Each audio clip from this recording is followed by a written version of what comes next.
નગરમાં ચાલુ ટ્રેને ચડવાનો પ્રયાસ જીવલેણ બનતા રહી ગયો। રેલવે સ્ટેશન પર પોલીસના જવાન દેવદૂત બન્યા। જબલપુર સોમનાથ રૂટની ટ્રેનમાં આ ઘટના બની અને બચાવ્યો ન હોત તો જીવ ગયો હોત। પોલીસ આ કહ્યું હતું। કર્મચારીઓએ જીવ બચાવતો આ વિડીયો સામે આવ્યો છે। તસવીરોમાં તમે જોઈ શકો છો ચાલુ ટ્રેને જે ટ્રેનમાં ચડવાનો પ્રયત્ન કરી રહ્યો છે એક વ્યક્તિ અને રેલવે સ્ટેશન પર પોલીસના જવાન દેવદૂત બન્યા અને આ વ્યક્તિને ટ્રેનની નીચે આવતા બચાવી લીધો। આ તસવીરો તમે જોઈ શકો છો। જો તેને આ રીતે બચાવ્યો ન હોત તો આ ટ્રેનની નીચે કચડાઈ ગયો હોત, તેનો જીવ ગયો હોત। હંમેશા ધ્યાન રાખો કે કોઈ દિવસ ચાલુ ટ્રેનમાં ક્યારે ચડવાનો પ્રયત્ન અથવા તો ઉતરવાનો પ્રયત્ન પણ ક્યારે ન કરવો, નહીં તો એ જીવલેણ સાબિત થઈ શકે છે। આપણે વારંવાર આ પ્રકારના દ્રશ્યો જોઈએ છીએ, પરંતુ ઘણા લોકો હજુ પણ સુધરતા નથી।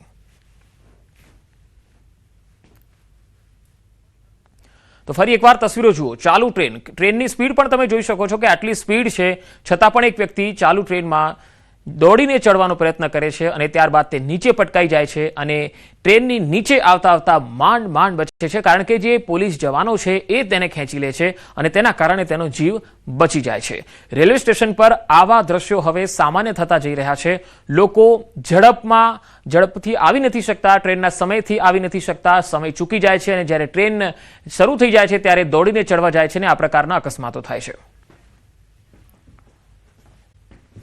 એસઆરકે ગ્રુપ દ્વારા સતત 12મા વર્ષે સમૂહ લગ્નનું ભવ્ય આયોજન કરાયું, જેમાં કુલ 75 નવદંપતીએ પ્રભુતામાં પગલાં પાડી નવા જીવનની શરૂઆત કરી। આ કાર્યક્રમ એસઆરકે ફાઉન્ડેશન અને શ્રી રામકૃષ્ણ વેલફેર ટ્રસ્ટ દ્વારા સંયુક્ત રીતે આયોજિત હતો। 2015થી શરૂ થયેલા આ અભિયાન હેઠળ અત્યાર સુધીમાં 1000થી વધુ યુગલોના લગ્ન સુવિધાપૂર્વક કરવામાં આવ્યા।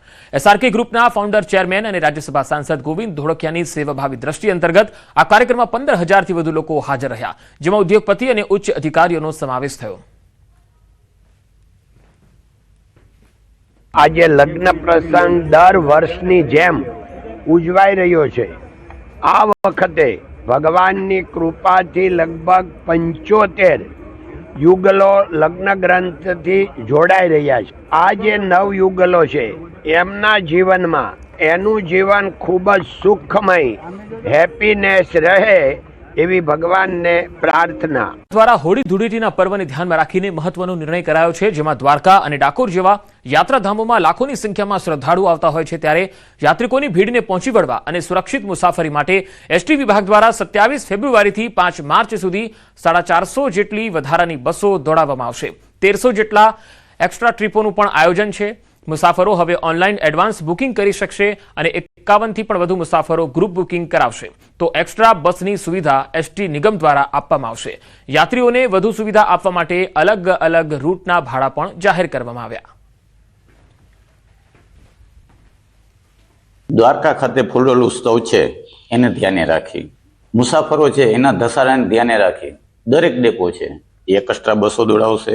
તારીખ 27/2/26 થી 5/3/26 સુધી દોડાવવામાં આવશે, જેમાં દ્વારકાથી જામનગરનું ભાડું છે એ 214 રૂપિયા રહેશે। દ્વારકા પોરબંદરનું ભાડું છે 175 રૂપિયા રહેશે। દ્વારકા રાજકોટનું ભાડું છે એ 271 રૂપિયા રહેશે અને દ્વારકા સોમનાથનું ભાડું છે એ 291 રૂપિયા, તેમજ દ્વારકા જુનાગઢનું ભાડું છે એ 257 રૂપિયા રહેશે। જામનગર મહાનગરપાલિકા દ્વારા 15 વર્ષ પહેલા શરૂ કરાયેલા કંસારા રિવરફ્રન્ટ પ્રોજેક્ટ આજે પણ અધૂરો છે। શહેરના લાખો લોકો માટે માથાનો દુખાવો બની ગયો છે। અંદાજે 2.5 લાખ લોકો મચ્છરોના ત્રાસથી પરેશાન છે અને કંસારો વિસ્તાર રોગચાળાનું એપિસેન્ટર બની રહ્યો હોવાના આક્ષેપો પણ ઉઠી રહ્યા છે। કાળિયાબેડથી બોર તળાવ અને કુંભારવાડા સુધીના રહેવાસીઓ 24 કલાક બારણા બંધ રાખવા મજબૂર બન્યા છે। લોકોનું કહેવું છે કે વિકાસના નામે મકાનો તોડી નાખવામાં આવ્યા, પરંતુ સુવિધાઓ મળી નથી। બીજી તરફ મહાનગરપાલિકાના સ્ટેન્ડિંગ ચેરમેને જણાવ્યું છે કે ફેઝ 1નું 96% કામ પૂરું થઈ ગયું છે।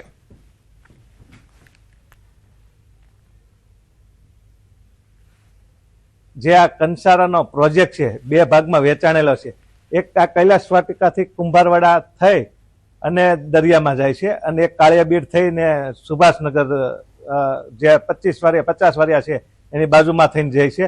તો આ એક દાયકાથી 10-15 વર્ષથી હું જોઉં છું કે આ પ્રોજેક્ટ હજી પૂર્ણ નથી થયો। તો આમાં અત્યારે તો ત્યાં મચ્છરો ઉદ્ભવવા મળ્યા છે, ઘાસ ઉગી ગયા છે, તો અને હાલવામાં ઘણી મુશ્કેલીઓ થાય છે। શા માટે ભાવનગરના ટેક્સના પૈસાનો દુરુપયોગ કરી અને નગરજનોને જે સુવિધા આપવાની છે એ આપવાથી વંચિત શા માટે રાખો છો?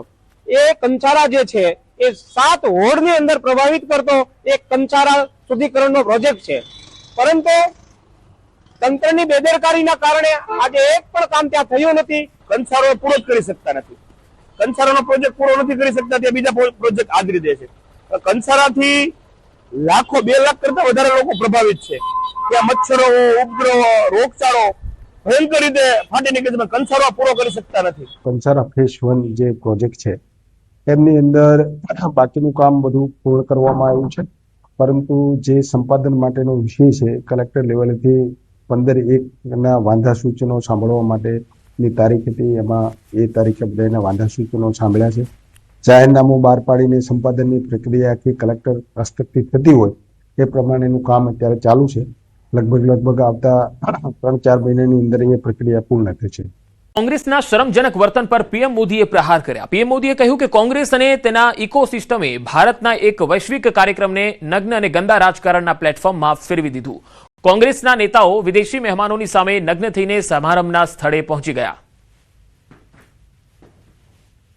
पूरा देश गर्व से भर गया।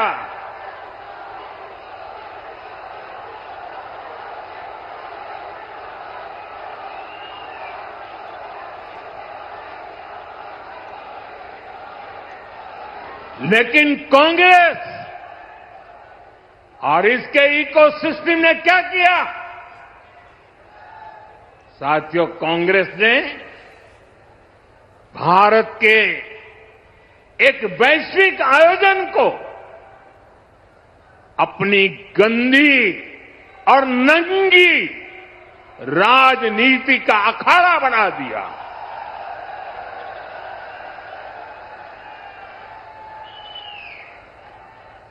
समारोह स्थल पर विदेशी अतिथियों के सामने कांग्रेस के नेता कपड़े उतारकर पहुंच गए। ઉનાળાના પ્રારંભે જ જંગલોમાં આગનો સિલસિલો હવે શરૂ થયો છે. અંબાજીના જંગલ વિસ્તારોમાં આગનો બનાવ. ગબ્બર રોડ પર હનુમાનજી ટેકરી પાછળના જંગલમાં આગનો બનાવ બન્યો છે. જંગલમાં આગ લાગી છે અને અનેક ઝાડ બળીને ખાખ થઈ ગયા. સ્થાનિક લોકોએ આગને કાબૂમાં લેવા પ્રયત્નો કર્યા. ફાયર ફાઇટર પણ પહોંચ્યું ઘટના સ્થળે. આગ દૂર જંગલમાં હોવાથી પાણીને પાઇપ ટૂંકી પડી ગઈ. આગ લાગવાનું કારણ હજુ અકબંધ છે. મોટા ઝાડ ન હોવાથી જંગલમાં નુકસાની ઓછી થઈ હોવાનું જોવા મળ્યું. જંગલમાં લાગેલી આગમાં કોઈ જાનમાલને નુકસાનીના સમાચાર નથી. આગ હાલ કાબૂમાં છે. નાના અનેક ઝાડ ખાખ થઈ ગયા છે. અંકલેશ્વરમાં આવતીકાલથી મેગા ડિમોલિશન શરૂ થવાનું છે, ત્યારે દિવ્યાંગ દંપતી ન્યૂઝ 18 સમક્ષ ભાવુક થઈ ગયા. મહિલાએ રડતા રડતા કહ્યું કે અમે જન્મથી અહીંયા દિવ્યાંગ છીએ અને આ મકાન સાથે જીવનની અનેક યાદો જોડાયેલી છે. અમને ક્વાર્ટર તો લાગી ગયું છે, પરંતુ તેઓ ક્વાર્ટર માટે ભરી શકાય તેટલા તેમની પાસે રૂપિયા નથી. 30 વર્ષથી અહીં રહી છે, પણ બહુ તકલીફ થાય છે. શું કરીએ? અમારે કોઈ છે નહીં કે અમે ચાલુ કરીએ. યાદી તો ઘણી જોડાયેલી છે. લગ્ન કરીને અહીંયા જ આવી છું તરત. હવે આ મકાન છોડી નહીં જવાનું થશે.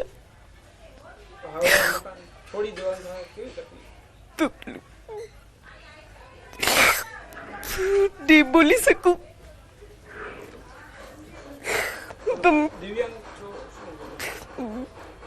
દિવ્યાંગ છું તો બચપનથી જ છું. અમારે કોટરે લાગી ગયા છે, પણ ચાવી સોંપી નથી. એમ કે છે કે પૈસા બધા ભરો તો ચાવી સોંપશું તમને. જેનું આ જાય છે એને ખબર છે કે કેટલી તકલીફ પડે છે. અમારા જેવા બીજા એવા 2-4 બિચારા વિકલાંગ છે જેના પાસે આ લોકોએ કોટરે નથી દીધા, અને મને દીધું હોય તો એમાં મને હોઈપું નથી. તો અત્યારે મારે આ સામાન નાખવું ક્યાં? મારે કોઈ હેલ્પ કે હું ખુદ મારો સામાન અહીંથી હેરફેરાઈ કરી શકું એમ છું નહીં. તો અમને એ વિનંતી છે કે સરકાર અમને, અત્યારે અમારી પાસે પૈસા છે જ નહીં, તો અમને એ કોટરની ચાવી દઈ દે તો અમે અમારો સામાન અહીંયા નાખી શકીએ. રાજકોટમાં જંગલેશ્વર વિસ્તારના આ ભાવુક દ્રશ્યો અને પરિવારે અંતિમ વખતનું ભોજન બનાવ્યું. છેલ્લી વાર આ ઘરમાં જમી લઈએ એવું પરિવારજનો કહેતા જોવા મળ્યા. સાંજે ક્યાં જમીશું તે ખબર નથી. એક નાની ઓરડીમાં રહેતા એક પરિવાર પોતાના આશ્રમમાં અંતિમ વાર બપોરનું જમવાનું બનાવ્યું. ભારે હૃદયે આ પરિવારે કહ્યું કે આજે બપોરે અહીંયા પરિવાર સાથે જમી લઈએ.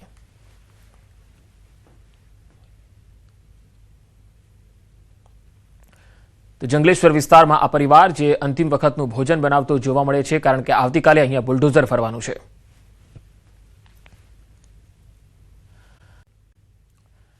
રાજકોટમાં મેગા ડિમોલિશનનું કાઉન્ટડાઉન શરૂ થઈ ચૂક્યું છે. કાલથી જંગલેશ્વર વિસ્તારમાં ગેરકાયદે દબાણ ઉપર બુલડોઝર ફરશે. બુલડોઝર ગર્જના પહેલાના જે ડ્રોન દ્રશ્યો છે એ અમે આપને લગાતાર બતાવી રહ્યા છીએ. મેગા ડિમોલિશન પહેલા અસરગ્રસ્તોનું દર્દ પણ છલકાઈ ઉઠ્યું અને ઘર છોડવાની શરૂઆત પણ થઈ ગઈ છે. આ તસવીરો તમે જોઈ શકો છો.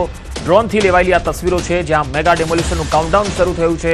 પોલીસનો અહીંયા ચુસ્ત બંદોબસ્ત પણ ગોઠવવામાં આવ્યો છે અને એક જાહેરનામું પણ બહાર પાડવામાં આવ્યું છે. 4 થી 5 વ્યક્તિઓથી વધારે અહીંયા ભેગા ન થવા પર અહીંયા પાબંદી લગાવવામાં આવી છે અને આવતીકાલથી અહીંયા ડિમોલિશન શરૂ થઈ જવાનું છે. તમામ લોકોને અહીંયા ગેરકાયદેસર જે રહેતા હતા તે લોકોને અહીંયાથી અન્ય જગ્યાએ જવા માટે કહી દેવામાં આવ્યું છે. આવતીકાલથી જંગલેશ્વર વિસ્તારમાં ગેરકાયદે દબાણ ઉપર બુલડોઝર ફરવાનું છે અને આ બુલડોઝર ગર્જના પહેલાના ડ્રોન દ્રશ્યો તમે જોઈ શકો છો કે જ્યાં આખો વિસ્તાર જાણે સુનકાર ભાસી રહ્યો હોય એમ ખાલી ખમ દેખાઈ રહ્યો છે. તમામ લોકો અહીંયાથી જઈ ચૂક્યા છે, ઘર છોડી ચૂક્યા છે અને ગઈકાલથી અત્યાર સવાર સુધીમાં તમામ જે અહીંયા રહેતા લોકો હતા તેમનું દર્દ પણ છલકાઈ ઉઠ્યું હતું. રાજ્યમાં માવઠાને લઈને હવે આગાહી થઈ છે. હવામાન નિષ્ણાત અંબાલાલ પટેલે આગાહી કરતા જણાવ્યું છે કે 24 અને 25 ફેબ્રુઆરીએ રાજ્યના કેટલાક વિસ્તારમાં હવામાન પલટાઈ શકે છે. 27 ફેબ્રુઆરીથી માર્ચની શરૂઆતમાં પણ આવી શકે છે આ પલટો. 15મી માર્ચ બાદ પણ ગુજરાતના હવામાનમાં પલટો જોવા મળી શકે છે. તારીખ 23, 24 અને 25માં દક્ષિણ ગુજરાતમાં વાદળો આવવાની શક્યતા છે. ઉત્તર ભારતમાં પશ્ચિમ વિક્ષોભ આવવાની શક્યતા છે. ત્યારબાદ 3 અને 8 માર્ચમાં પણ એક પશ્ચિમ વિક્ષોભ આવશે, પરંતુ એક મજબૂત પશ્ચિમ વિક્ષોભ લગભગ 15મી માર્ચ પછી આવવાની શક્યતા રહેશે. એટલે એક પછી એક આવતા પશ્ચિમ વિક્ષોભમાં હવામાનને પલટાના કારણે ઊભા કૃષિ પાકોમાં રોગ ના હોય તેને કૃષિભાઈઓએ લગભગ સતર્કતા રાખી અને પવનની ગતિથી ઘઉં જેવો પાક પડી ન જાય તેની સતર્કતા રાખવી જોઈએ. તો હવામાન નિષ્ણાત અંબાલાલ પટેલની બેવડી ઋતુને લઈને આગાહી. 14 એપ્રિલ સુધી બેવડી ઋતુ રહેવાની શક્યતા. બેવડી ઋતુના કારણે રોગચાળો વધવાની પણ શક્યતા છે. માર્ચની શરૂઆતમાં થશે ગરમીમાં વધારો. બદલાતા હવામાનને કારણે કૃષિ પાકોમાં થઈ શકે નુકસાન. ખેડૂતોને પાક સંરક્ષણના પગલાં લેવાની પણ સલાહ આપવામાં આવી. હજુ પણ બેવડી ઋતુનો જે સિલસિલો છે એ 14મી એપ્રિલ સુધી ચાલુ રહેવાની શક્યતા રહે છે, જેના લીધે જનસમુદાયમાં તો રોગ વધવાની શક્યતા રહે છે જનધનમાં. એટલે સ્વાસ્થ્યની કાળજી રાખવી, પરંતુ કૃષિ પાકોમાં પણ રોગ આવવાની શક્યતા રહેતી હોય છે. ત્યારે ખેડૂત ભાઈઓએ પાક સંરક્ષણના પગલાં લેવા સારા રહે. આમ છતાં હવે ગરમી વધવાની શક્યતા રહે છે. લગભગ માર્ચની શરૂઆત સુધીમાં તો મહત્તમ ઉષ્ણતામાન 37-38 ડિગ્રી સેલ્સિયસ જેવું થઈ જવાની શક્યતા રહે છે. યુવકની હત્યાનો ભેદ ઉકેલાઈ ગયો છે. બહેરામપુરામાં મોડી રાત્રે થઈ હતી હત્યા. ક્રાઇમ બ્રાન્ચે ગુનાનો ભેદ ઉકેલ્યો છે. હત્યાની ઘટનાના સીસીટીવી પણ સામે આવ્યા છે. આ હત્યામાં સંડોવાયેલા આરોપીની અટકાયત કરાઈ છે. એક સગીર સહિત 2 આરોપીઓ ઝડપાયા છે. આરોપીઓએ હત્યા કરવા માટે સુરેન્દ્રનગરના ચોટીલાથી છરો ખરીદ્યો હતો. મૃતકના ઘરે ઓટલા પર બેસવા બાબતે ઝઘડો થયો હતો. ક્રાઇમ બ્રાન્ચે આ ગુનાનો ભેદ ઉકેલ્યો છે અને હત્યામાં સંડોવાયેલા આરોપીની અટકાયત કરી લીધી છે. એક સગીર સહિત 2 આરોપી પકડાયા છે. આખી હત્યાની ઘટના પણ સીસીટીવીમાં સામે આવી છે. મૃતકના ઘરે ઓટલા પર બેસવા બાબતે ઝઘડો થયો હતો અને આરોપીએ સુરેન્દ્રનગરના ચોટીલાથી છરો ખરીદ્યો હતો અને આ ઘટનાને અંજામ આપ્યો હતો. એક સગીર સહિત 2 આરોપીઓ પકડાયા છે. હાલ આ સમગ્ર મામલે તપાસ ચાલી રહી છે. અમદાવાદના બહેરામપુરાનો આ બનાવ છે જ્યાં આ હત્યાનો બનાવ બન્યો હતો. આખરે યુવકની હત્યાનો ભેદ પોલીસે ઉકેલ્યો છે. મોડી રાત્રે આ યુવકની હત્યા થઈ હતી. ક્રાઇમ બ્રાન્ચ આ તપાસમાં જોડાઈ હતી અને ગુનાનો ભેદ ઉકેલ્યો છે. હત્યાની ઘટનાના સીસીટીવી પણ સામે આવ્યા છે અને સંડોવાયેલા એ જે આરોપીઓ છે તેમની પણ અટકાયત કરી લેવામાં આવી છે. એક સગીર સહિત 2 આરોપીઓ છે અને હત્યા કરવા માટે સુરેન્દ્રનગરથી તેઓ હથિયાર લાવ્યા હતા. મૃતકના ઘરે ઓટલા પર બેસવાની બાબતે ઝઘડો થયો હતો અને આ ઝઘડો એટલી ઉગ્ર, એટલા સ્તર સુધી પહોંચી ગયો કે તેઓ હત્યા કરવા સુધી આવી ગયા.